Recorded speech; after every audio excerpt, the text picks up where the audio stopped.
আমি আব্দুল রব। আপনারা সবাই অবগত আছেন যে আমাদের একজন আইনজীবী অ্যাডভোকেট সুজন মিয়াকে কালকে দুর্বৃত্তরা এই ফুচকার দোকানগুলায় আড্ডা মেরে আমাদের সহকর্মীকে হত্যা করেছে। আমরা আগামী 24 ঘন্টার মধ্যে প্রশাসনকে আলটিমেটাম দিচ্ছি, রাস্তার পাশে অবৈধ অস্বাস্থ্যকর পরিবেশে যারা এই ফুচকার দোকান দিয়ে এই সমস্ত আড্ডার প্রয়োজন সৃষ্টি করেছেন তাদের বিরুদ্ধে আইনগত ব্যবস্থা করে আমাদের প্রিয় সহকর্মী সুজন মিয়ার সুনীদেরকে অনতিবিলম্বে গ্রেফতার করতে হবে। অন্যথায় আমরা আইনজীবীরা কঠোরভাবে এই মৌলভীবাজার শহরে শক্ত আন্দোলন দিয়ে খুনিদের ব্যাপারে আমরা সঠিক সিদ্ধান্ত নিব।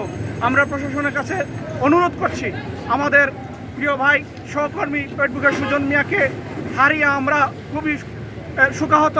আমরা প্রশাসনের কাছে বিনয়ের সাথে অনুরোধ করছি, আগামী 24 ঘন্টার মধ্যে আমাদের প্রিয় কর্মী আইনজীবী সহকর্মী সুজন মিয়াকে খুনিদেরকে গ্রেফতার করে আইনের আওতায় আনতে হবে। আমরা সেই দাবি প্রশাসনের কাছে জানাচ্ছি। দ্বিতীয় দাবি হচ্ছে, এই কোর্ট রোড থেকে যমুনা পর্যন্ত অবৈধভাবে কে বা কারা এই ফুচকার দোকানগুলো বসিয়ে অবৈধ ফায়দা হাসিল করছে তাদেরকে চিহ্নিত করতে হবে।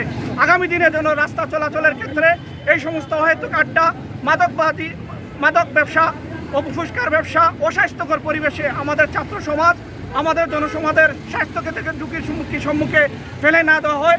প্রশাসন, পৌরসভা প্রশাসন, সিভিল প্রশাসন, জেলা প্রশাসন সবার কাছে আমরা দাবি জানাচ্ছি, এগুলা যদি আবার পুনরাবৃত্তি হয় ফুচকার দোকান, তাহলে এটার ব্যাপারে মৌলভীবাজার জেলা আইনজীবী সমিতির সম্মানিত সদস্যবৃন্দ প্রচুর হচ্ছে আমরা সেটা প্রতিরোধ করে তুলব। আগামী দিনের সংগ্রামে সবাইকে আন্দোলন সহযোগিতার আশ্বাস জানিয়ে আমাদের প্রিয় সহকর্মী, আমাদের প্রিয় ভাই অ্যাডভোকেট সুজন মিয়ার আত্মার মাগফিরাত কামনা করে আজকে যারা দেখেছেন সবাই সংক্ষুব্ধ, আমরা কাউকে নিয়ন্ত্রণে নিতে পারছি না। সেই জন্য আমরা আমাদের এই আবেগ, এই অনুভূতিকে প্রশাসনের কাছে যাচাই করার জন্য অনুরোধ জানিয়ে আমি আমার কথা শেষ করছি। সবাইকে ধন্যবাদ। আসসালামু আলাইকুম।